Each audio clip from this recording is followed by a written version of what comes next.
નમસ્કાર.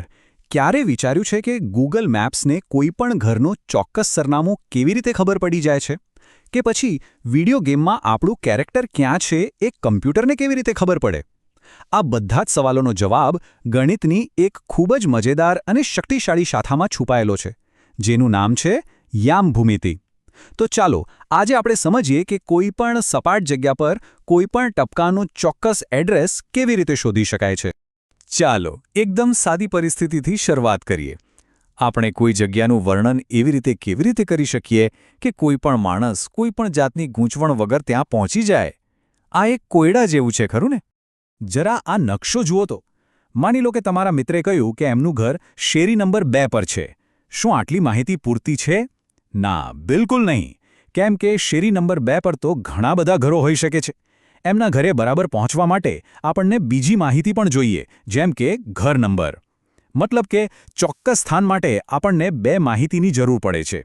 બસ આ જ સિદ્ધાંત ગણિતમાં પણ કામ કરે છે. તો હવે અસલી સવાલ પર આવીએ. જો નકશા પર ઘર શોધવા માટે 2 માહિતી જોઈતી હોય, તો પછી એક કોરા કાગળ પર મૂકેલા ટપકાનું સ્થાન કેવી રીતે બતાવીશું? અહીં તો કોઈ શેરી કે ઘર નંબર પણ નથી. આ એક બહુ જ રસપ્રદ ગાણિતિક કોયડો છે.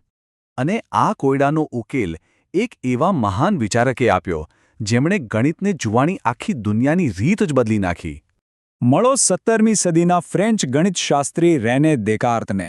એમણે આ એકદમ સાદા લાગતા સવાલ પર ખૂબ વિચાર્યું કે ભાઈ આ કોરા કાગળ પરના ટપકાનું સરનામું નક્કી કરવું તો કરવું કેવી રીતે? અને તમને ખબર છે, એમની વિચારવાની રીત પણ જરા હટકે હતી. કહેવાય છે કે રેને દેકાર્તને પથારીમાં આરામથી સૂઈને વિચારવું બહુ જ ગમતું હતું. ક્યારેક સૌથી મોટા ઉકેલ આવી આરામની પોળોમાં જ મળી જતા હોય છે. એક પ્રચલિત વાત મુજબ એક દિવસ એ આમ જ પથારીમાં સૂતા છતને તાકી રહ્યા હતા અને ત્યાં એમણે એક માખીને જોઈ. બસ, અને ત્યારે જ એમના મગજમાં ઝબકારો થયો. એમણે વિચાર્યું કે જો હું આ માખીનું સ્થાન 2 દિવાલોથી, એટલે કે એક આડી દિવાલ અને એક ઊભી દિવાલથી માપી લઉં, તો હું હંમેશા એનું ચોક્કસ સ્થાન બતાવી શકીશ. બસ આટલો સરળ વિચાર, પણ એણે ગણિતની દુનિયામાં એક ક્રાંતિ લાવી દીધી. તો ચાલો આપણે પણ દેકાર્તના આ જબરદસ્ત વિચારને ગણિતના માળખામાં ગોઠવીએ. આપણે હવે બનાવીશું યામ સમતલ, જેને એમના નામ પરથી કાર્ટેઝિય યામ પદ્ધતિ તરીકે પણ ઓળખવામાં આવે છે. જુઓ, સંખ્યા રેખા વિશે તો આપણે બધા જાણીએ જ છીએ. એ આપણને એક જ લાઇનમાં, એટલે કે એક જ દિશામાં કોઈનું સ્થાન બતાવી શકે છે. પણ દેકાર્તનો અસલી જાદુ તો હવે શરૂ થાય છે. એમણે શું કર્યું? એમણે 2 સંખ્યા રેખાઓ લીધી, એક આડી અને એક ઊભી. અને પછી એ બંનેને એવી રીતે એકબીજા પર ગોઠવી કે બંનેના શૂન્ય એક જ જગ્યાએ ભેગા થાય. બસ આટલી સરળ રચનાથી આપણને કોઈપણ સપાટી પર કોઈપણ બિંદુનું સ્થાન શોધવાની સુપર પાવર મળી ગઈ. ચાલો હવે આ સિસ્ટમના મુખ્ય ભાગોને ઓળખી લઈએ. જે આડી રેખા છે એને આપણે કહીશું એક્સ અક્ષ. જે ઊભી રેખા છે એ છે વાય અક્ષ. અને સૌથી અગત્યનું, જ્યાં આ બંને રેખાઓ એકબીજાને મળે છે એ સેન્ટર પોઈન્ટને આપણે કહીશું ઉગમ બિંદુ, જેના યામ હંમેશા 0,0 હોય છે.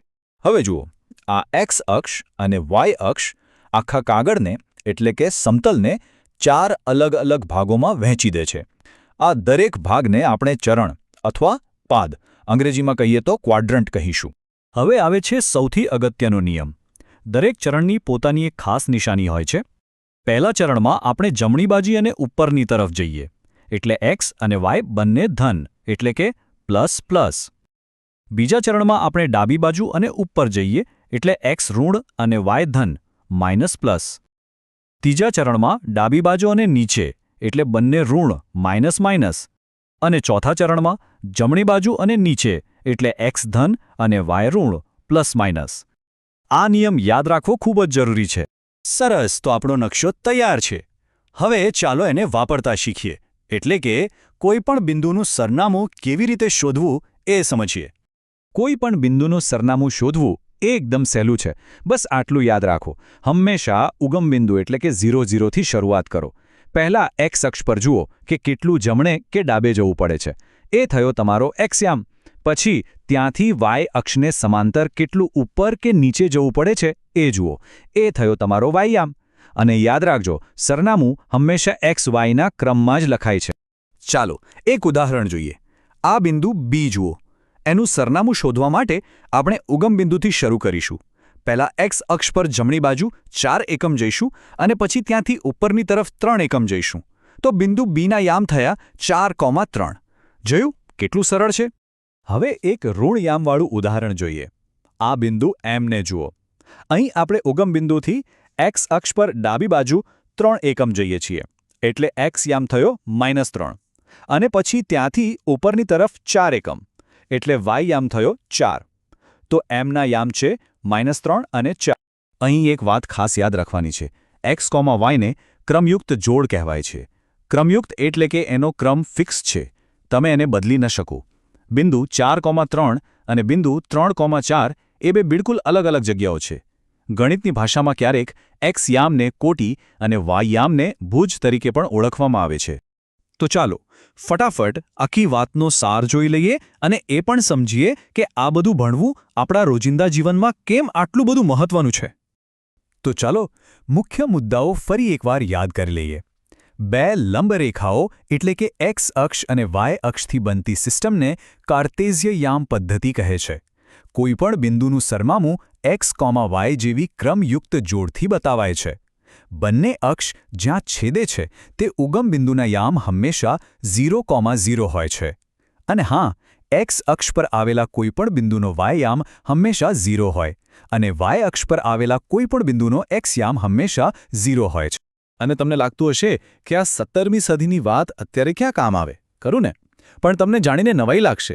આપણા ફોનમાં રહેલું જીપીએસ, આપણી મનપસંદ વિડિયો ગેમ્સ, ફિલ્મોમાં દેખાતા સ્પેશિયલ ઇફેક્ટ્સ અને મોટા બ્રિજ અને બિલ્ડિંગની ડિઝાઇન, આ બધી જ આધુનિક ટેકનોલોજીનો પાયો રેને દેકાર્તના આ સરળ વિચાર પર જ ટકેલો છે.